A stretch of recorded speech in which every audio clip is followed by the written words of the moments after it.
السلام علیکم ورحمۃ اللہ وبرکاتہ۔ آج ہم جو آپ کو حدیث بیان کریں گے، اس میں ہم یہ بتانے کی کوشش کریں گے کہ حضرت علی علیہ السلام نے جب خیبر فتح کر لیا تو اب یہ جو ناصبی اور خوارجی ہیں وہ ایک حدیث لے کر آئیں گے۔ وہ کہیں گے یہ والی: اللہ دین کو فاجر شخص سے بھی تقویت بخشتا ہے، یہاں پہنچاتا ہے۔ مطلب یہ کہ وہ ان کی ہاں ایک حدیث موجود ہے نا کہ وہ آیت الکرسی کا وظیفہ شیطان نے ایک صحابی کو سکھا دیا، تو اللہ کے نبی نے فرمایا کہ تھا تو جھوٹا لیکن بات سچی کر گیا۔ خیر یہ نا ایسی ایسی حدیثیں لے کے آتے ہیں۔ ابو بکر، عمر، عثمان کے فضائل میں تو ان کو حدیثیں ملتی نہیں ہیں، جو گڑھی ہوئی ہیں وہ اس کو اٹھا اٹھا کے لاتے ہیں، لیکن وہ ان کی کتابوں سے بعد میں نا ان کے لیے وہ گلے کا رسہ اور پھندا بن جاتی ہیں۔ خیر جو آج ہم لے کر آئے ہیں نا آپ کے پاس، اور ہم یہ ثابت بھی کریں گے کہ ابن تیمیہ جیسا شخص جو خود ناصبیوں کا امام ہے، وہ اس حدیث کو رد میں لے کر آیا ہے، ناصبیوں کے اور خوارجیوں کے۔ ابن تیمیہ جس کو من کن تو مولا فہد علی مولا پہ بھی اعتراض تھا، وہ لے کے آیا ہے۔ مطلب کہ ابن یہ جو مصنف ہے نا، شاید یہ ثابت کرنے کی کوشش کر رہا ہے کہ ابن تیمیہ جیسا فاجر شخص بھی دین کو تقویت پہنچا دیتا ہے کبھی کبھی۔ اب اہل علم کے لیے جو نقطہ نظر آ رہا ہے نا، چاہے مصنف کا ذہن نہ ہو، شاید ہمارا ذہن ہو، لیکن آخر وہ اوپر یہ والی لے کے آیا، پھر حضرت علی کی شان میں لے کے آیا، پھر ابن تیمیہ کا قول لے آیا۔ مطلب یہ کہ ابن تیمیہ بھی ناصبی اور خارجیوں کو جواب تو دے رہے ہیں، لیکن مصنف کیا ثابت کرنے کی کوشش کر رہا ہے؟ مصنف کہہ رہا ہے کہ یہ جو فاجر ہے نا ابن تیمیہ ناصبی حرانی، تو یہ کیوں کر رہا ہے ایسا؟ مطلب وہ اس لیے لے کے آیا ہے کہ واقعی اللہ تعالیٰ نا فاجر شخص سے بھی دین کی تقویت پہنچا دیتا ہے، کس جیسے فاجروں سے؟ ابن تیمیہ جیسوں سے۔ خیر آگے حدیث کی طرف چلتے ہیں جی۔ شرح خصائص علی ہے، تصنیف ہے جی، یہ خصائص علی ہے جی، کیا کہتے ہیں، امام نسائی اہل سنت کے یہ قتل کر دیے گئے تھے، المتوفہ 303 ہجری ہیں جی۔ اس کا ترجمہ، تخریج، تحقیق اور تشریح قاری ظہور احمد فیضی صاحب نے کیا، مکتبہ باب العلم، غزالی اسٹریٹ، اردو بازار، لاہور میں۔ اس کے ہم صفحہ نمبر چلتے ہیں جی۔ عمران بن حسین، یعنی کہ ذکر خبر عمران بن حسین فی ذلک، یہ ہے جی 166۔ اس سلسلے میں عمران بن حسین کی حدیثیں، یہ حسین سواد والا حسین ہے۔ وہ کون سی حدیث لے کے آئے ہیں جی؟ اس میں کہاں سے نقل کریں؟ سنن نسائی میں، اور یہ حدیث آپ کو موجمل کبیر الطبرانی میں بھی مل جائے گی۔ نسائی کی انٹرنیشنل نمبرنگ ہے جی 8352 ہے، اور پھر آپ کو ایک اور اس کی مل جائے گی 8150، اور پھر انٹرنیشنل نمبرنگ مل جائے گی 8406، اور موجمل کبیر الطبرانی میں بھی آپ کو یہ حدیث مل جائے گی صفحہ نمبر 237 پہ اور 238 پہ۔ مجمع الزوائد میں بھی مل جائے گی، تاریخ دمشق وغیرہ میں۔ خیر تاریخ کی کتابوں سے آگے چلتے ہیں۔ حضرت منصور بن ربیع حضرت عمران بن حسین سے روایت کرتے ہیں کہ نبی کریم نے ارشاد فرمایا کہ میں ایک شخص کو پرچم عطا کروں گا۔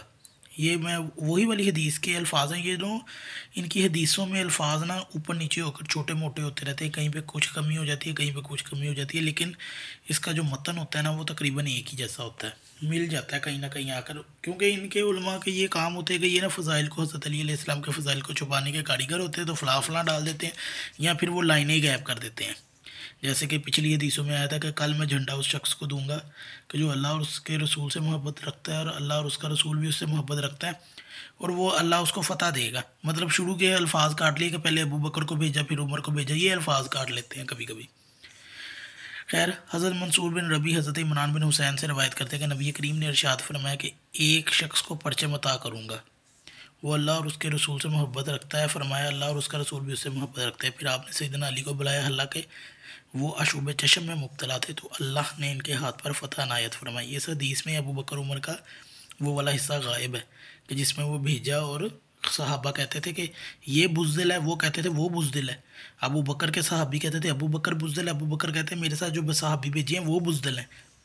خیر آگے کیا لکھتا ہے وہ؟ قلعہ خیبر کو فتح کرنے کے متعلق جن قدر احادیث آئی ہیں وہ سب اگرچہ کچھ لفظی اختلاف موجود ہے، یہ تسلیم کر رہا ہے یہاں پہ، اور ایسا کسی بھی مضمون کی اکثر احادیث میں ہوتا ہے، لیکن ان سب کی ایک بات برابر چلی آئی ہے، وہ ہے کہ سیدنا علی کا محب خدا محمد مصطفیٰ اور محبوب خدا مصطفیٰ ہونا۔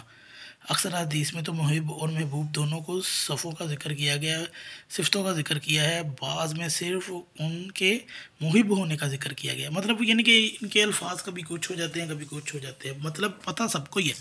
خیر وہ یہاں پہ ثابت کیا کرنا چاہتا ہے؟ یہ بندہ یہ کہہ رہا ہے کہ اس یعنی کہ محبوبیت سے جہاں حضرت علی کی منفرد اور مخصوص شان ظاہر ہوتی ہے، اس کا بیان اوپر آ چکا ہے۔ وہاں ایک برائی کا سد باب بھی ہو گیا۔ کیا وہ برائی ہے؟ وہ یہ کہ نگاہ نبوت دیکھ رہی تھی کہ سیدنا علی کے حاسدین اور مقبضین کی کثرت ہوگی، اور ہو سکتا ہے کہ کل کلاں کوئی بد باطن شخص ان کی فضیلت کا انکار کرے۔ کس فضیلت کا؟ کہ وہ کہ یار حضرت علی نے تو خیبر فتح کیا ہے، تو اس میں کون سی بات ہے اگر خیبر فتح کیا ہے تو؟ یہ تو اللہ دین کا کام، فاجر شخص سے بھی تقویت مل جاتی ہے دین کو۔ یہ بخاری کی حدیث ہے۔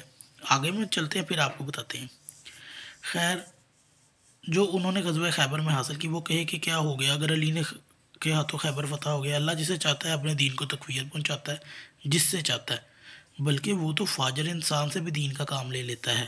اور بطور دلیل حدیث بھی پیش کرتے ہیں، نبی کریم نے فرمایا کہ اللہ تعالی اس دن کو فاجر شخص سے بھی تقویت پہنچاتا ہے۔ یہ ارشاد فرمایا تھا کہ وہ غزوہ حنین اور غزوہ خیبر میں ایک مدعی اسلام شخص اسلام کی حمایت کے لیے کافروں کی خلاف جنگ کر رہا تھا اور شجاعت کے جوہر دکھا رہا تھا۔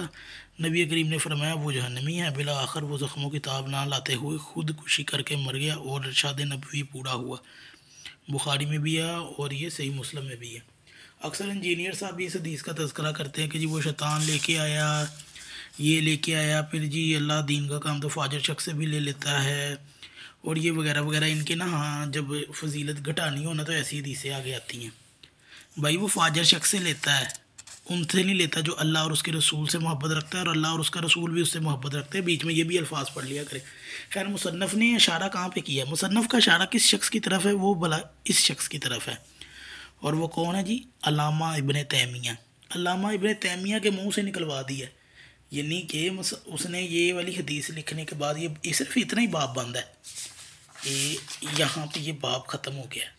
ایک حدیث ہے اس باب میں، اور ایک حدیث کے رد میں وہ یہ لے کے آیا، اور فاسق اور فاجر یہ کہنا چاہتا ہے، یعنی کہ یہ مصنف کیا کہنا چاہتا ہے؟ ابن تیمیہ کو لے کے آیا۔ وہ ابن تیمیہ کے الفاظ لکھے ہیں اس نے کہ یہ حدیث اس حسین ترین دلائل میں سے ہے جو نواسب اہل بیت کے رد میں پیش کرتے ہیں۔ ناسبی لوگ حضرت علی سے برات یعنی کہ اظہار برات کرتے ہیں، ان سے روگردانی کرتے ہیں اور محبت نہیں کرتے، بلکہ وہ خارجیوں کی طرح ان کی تکفیر اور تفسیق یعنی کہ کفر یا فوس کا قول کرتے ہیں۔ حالانکہ نبی کریم نے شہادت دی کہ سیدنا علی اللہ اور اس کے رسول سے محبت کرتے ہیں، اللہ اور اس کا رسول بھی ان سے محبت کرتے ہیں۔ منہاج السنہ یعنی کہ یہ شیعہ کے رد میں جو لکھی گئی ہے نا، اس میں ہے جی یہ واہ بھی واہ۔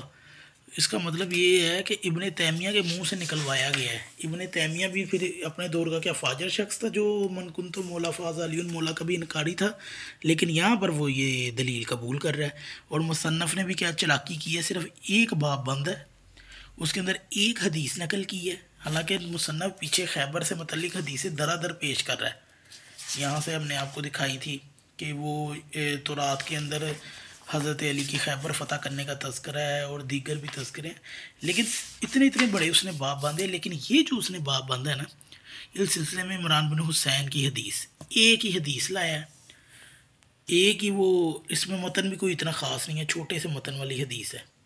کیوں لایا جی؟ وہ یہ ثابت کرنے کی کوشش کر رہا ہے کہ جی وہ بعض خارجی یا ناسبی یہ کہہ سکتے ہیں یہ اس میں حضرت علی کی کون سی فضیلت ہے، اللہ تو اپنا کام فاجر شخص سے بھی لے سکتا ہے۔ اور پھر وہ نیچے ابن تیمیہ کا بھی قول لایا ہے۔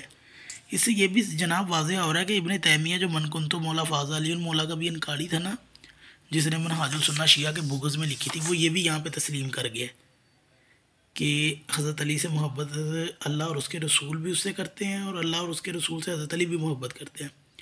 تو ابن تیمیہ بھی یہاں پر انکاری تو نہیں ہوا، ٹھیک ہے، مگر فاجر شخص سے اللہ نے منہ کھلوا ہی دیا۔ اگر آپ کو یہ ویڈیو اچھی لگے اور اگر آپ کو یہ حدیث سمجھ آ جائے تو یہ ضرور شیئر کیجیے گا۔